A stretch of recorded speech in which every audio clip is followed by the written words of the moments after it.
When pilots collapsed at 30,000 feet, Flight 447 was doomed. No passengers knew how to fly.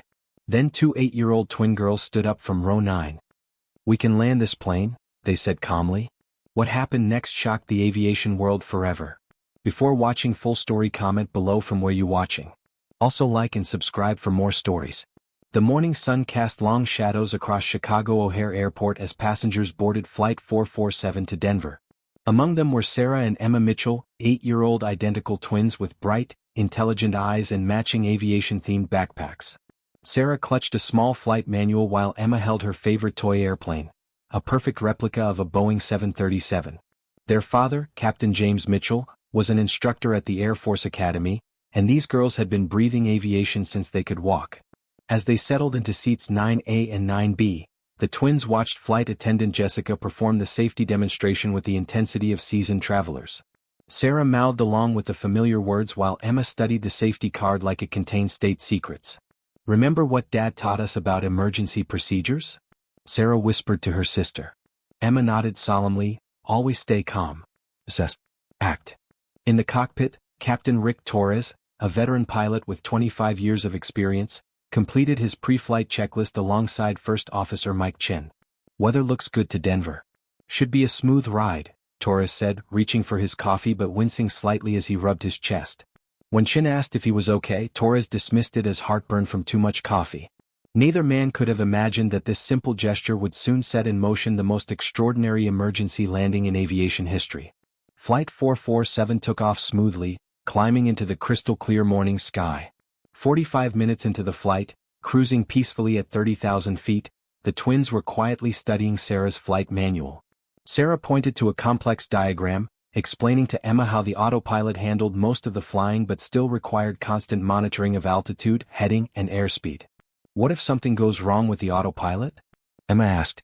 "Then you switch to manual control," Sarah replied, "but Dad says that's really hard without lots of practice." At that exact moment, Captain Torres suddenly grabbed his chest, his face contorting in agony. "Mike, something's wrong?" he gasped before slumping forward over the controls. The autopilot disengaged with a sharp warning tone that sent ice through Chen's veins. Rick! Chen shouted, frantically checking for a pulse. There was none. He keyed the radio with trembling hands. "Mayday, mayday, mayday. Denver Center, Flight 447. We have a medical emergency. Captain is unconscious, But before he could finish, Chen suddenly gasped, clutching his throat. His coffee cup fell, spilling across the console as he collapsed beside his captain.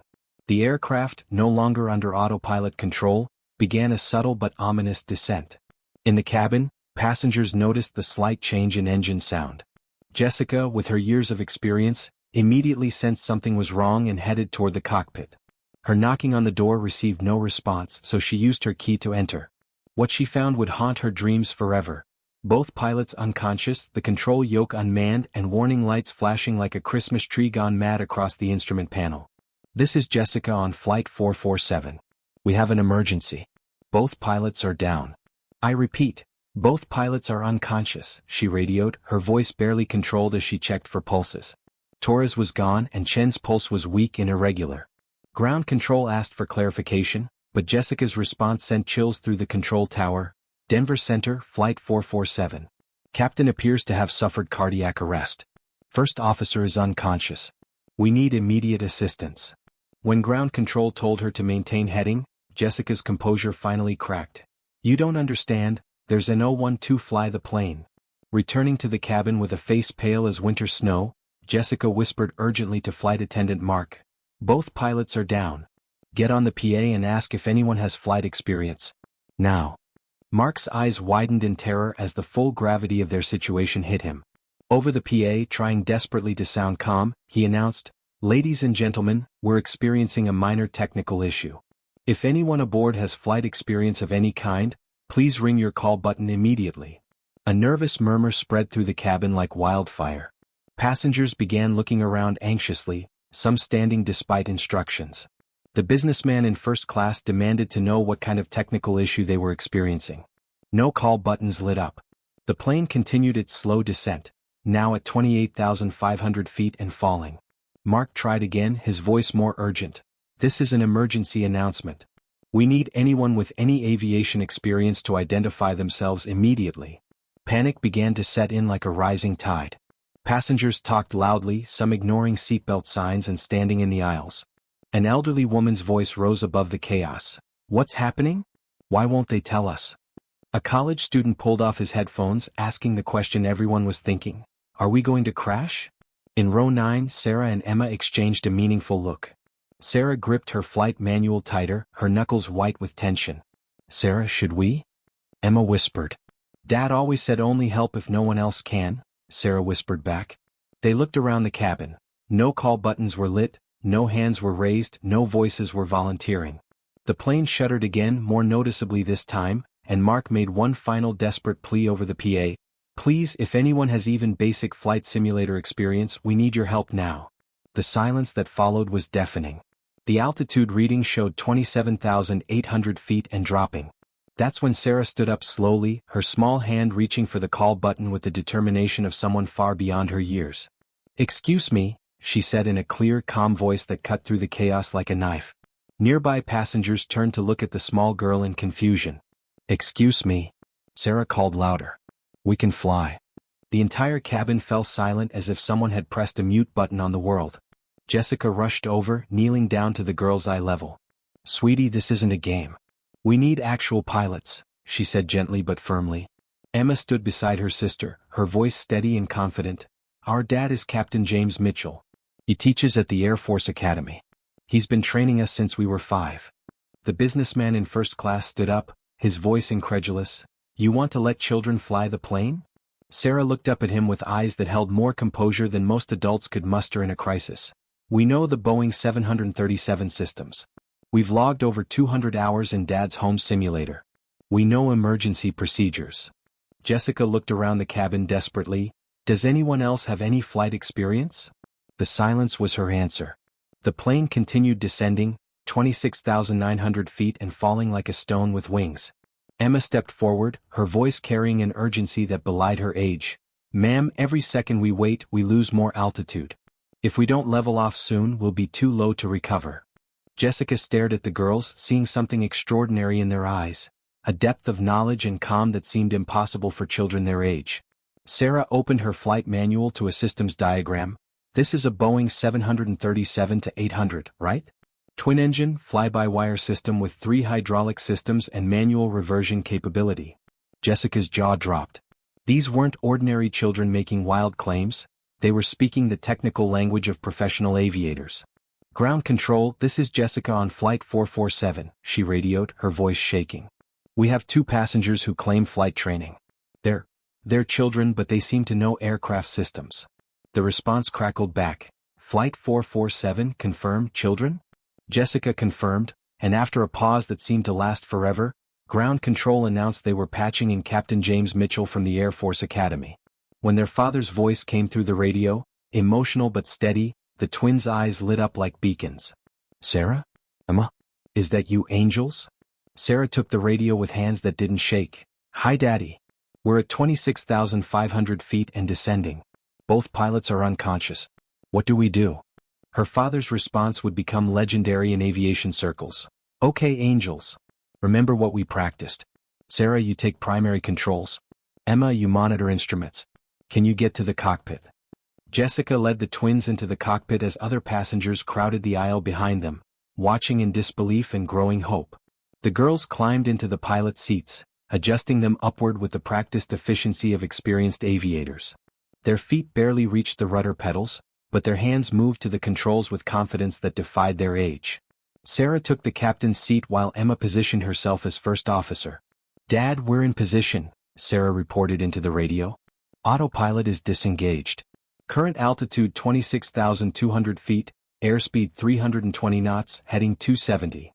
Her father's voice guided them through the first critical step. Perfect, angel. First, engage the autopilot. Big white button marked A/P on the mode control panel. Sarah reached up and pressed the button, and miraculously the plane leveled off. Autopilot engaged. We're level at 26,000 feet, she announced, prompting a collective sigh of relief from the passengers. Captain Mitchell's voice continued the guidance. Good girls. Now, Emma, check engine parameters on the engine indication and crew alerting system display. Emma studied the complex screen with the focus of a seasoned pilot. Both engines showing normal parameters. Oil pressure good, EGT within limits, fuel flow normal. Behind them, the businessman who had initially scoffed turned to another passenger. Those kids know more about flying than I know about my own car. In the cabin, passengers gathered around the cockpit entrance, their panic transformed into amazement and hope. The elderly woman wiped tears from her eyes. Those little angels, they're going to save us all. A college student filmed with his phone, whispering, "This is unbelievable." 8-year-olds flying a commercial jet. Captain Mitchell's voice took on a new intensity. "Sarah, we need to get you to Denver International. I'm going to guide you through the approach and landing. Emma, you'll be my co-pilot monitoring everything." Denver Center cleared all runways, giving Flight 447 priority approach to runway 34R with perfect weather conditions. When Sarah acknowledged the instructions with professional precision, ground control asked in amazement, "Flight 447, are those children's voices we're hearing?" Emma took the radio, her young voice carrying across the airwaves. "Yes, sir. We're 8 years old, but our daddy taught us how to fly. We're going to land this plane safely." The silence that followed was filled with emotion, before ground control responded with a voice thick with feeling. "Roger that, Flight 447. You two are the bravest pilots we've ever worked with. We're going to get you home." The descent began under Captain Mitchell's careful guidance. "Girls, I need you to start your descent. Set altitude to 15,000 feet in the altitude window and press the altitude select button." Sarah's small hands moved with practiced precision, adjusting the controls as the plane began a controlled descent. Beginning descent to 15,000 feet. Rate of descent 1,500 feet per minute, she reported with the professionalism of a veteran pilot. "Perfect technique, Angel," her father's voice praised. "Emma, monitor the airspeed. We want to maintain 280 knots during descent." Emma's eyes never left the instruments, airspeed 280 knots and holding steady. Throughout the cabin, flight attendants prepared for an emergency landing while passengers watched in awe as two children performed what seemed impossible. As they descended through 15,000 feet, Denver Approach contacted them. "Flight 447, turn left heading 060, descend and maintain 10,000 feet. Sarah acknowledged and executed the turn with textbook precision. The city of Denver spread out below them, the airport clearly visible in the distance. "Beautiful work, Sarah," Captain Mitchell praised. "Now, Emma, we need to configure for landing. See the gear lever on the center pedestal?" Emma pointed to the appropriate control, the big lever with the wheel symbol. Her father confirmed but cautioned, "That's it. But not yet. First, we need to slow down and extend flaps." The approach continued with methodical precision as the twins followed their father's guidance step by step. Denver Approach vectored them closer. "Flight 447, reduce speed to 210 knots. Turn right heading 120. You're 15 miles from the airport." Sarah acknowledged and executed the instructions flawlessly. Her father guided them through the next phase. "Now, Sarah, extend flaps to position 5. The flap lever is on your right." The plane shuddered slightly as the flaps deployed and Sarah reported, "Flaps 5. Airspeed decreasing through 230 knots.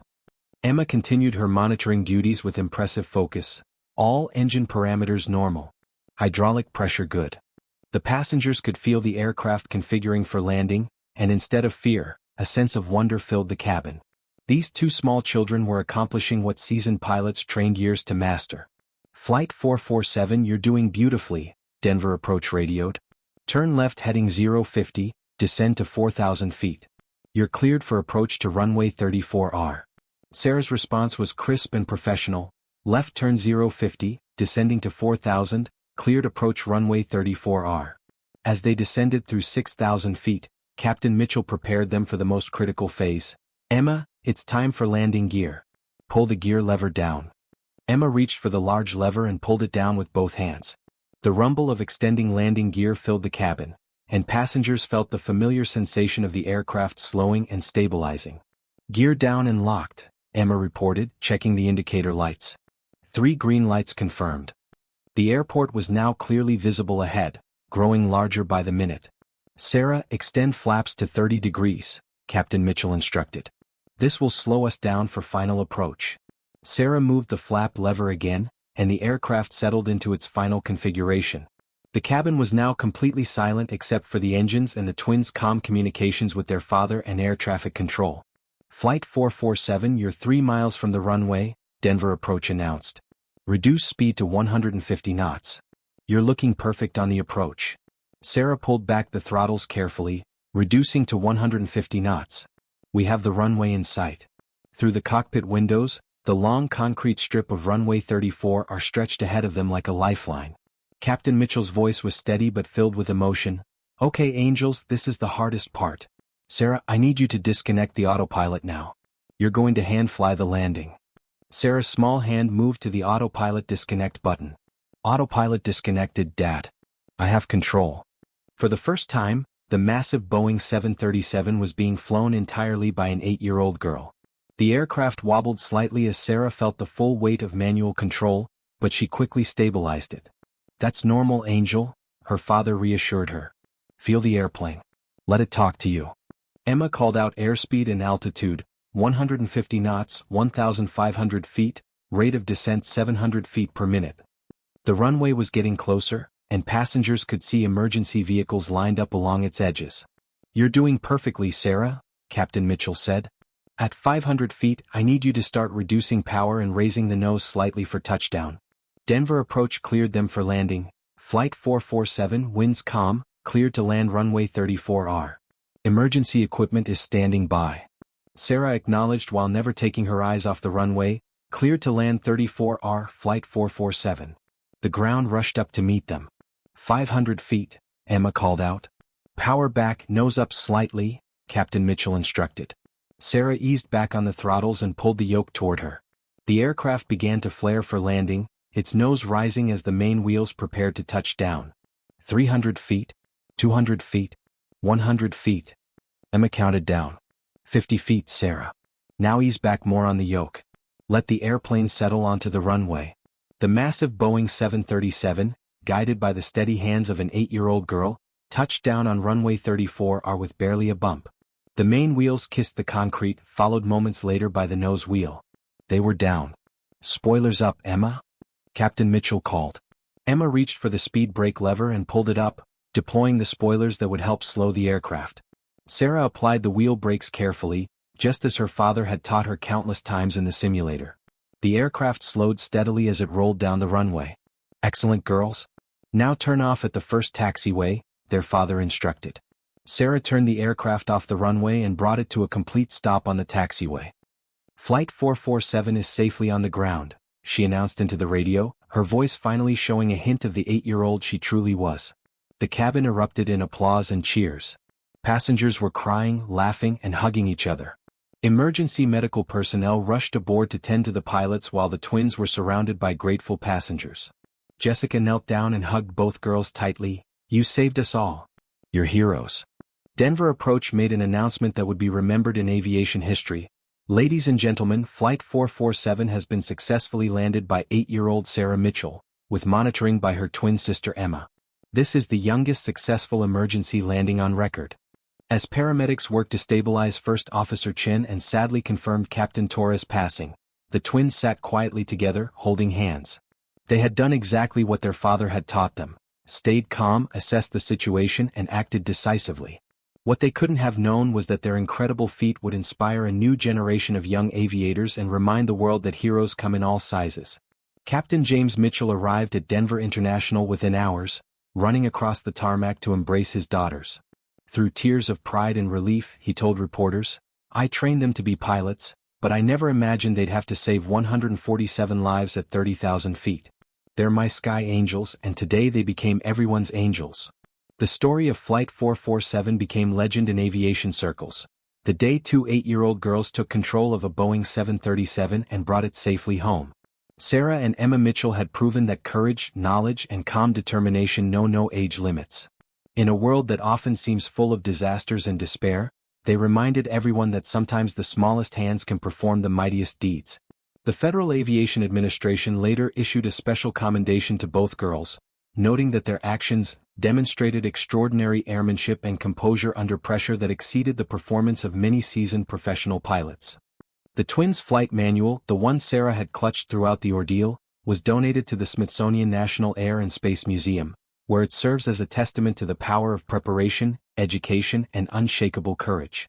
Years later, when asked about that day, Sarah and Emma would always give the same answer: "Dad taught us that flying isn't about size or age, it's about knowledge, respect for the aircraft, and never giving up when people are counting on you." Flight 447 landed safely not because of luck or chance, but because two extraordinary young girls had been raised to understand that with great knowledge comes great responsibility, and sometimes the smallest pilots have the biggest hearts. The passengers of Flight 447 never forgot their sky angels, the twin girls in row 9 who turned what could have been aviation's greatest tragedy into its most inspiring triumph. In a world where heroes are often larger than life, Sarah and Emma Mitchell proved that sometimes the greatest heroes are exactly as tall as they need to be to reach the controls and save the day.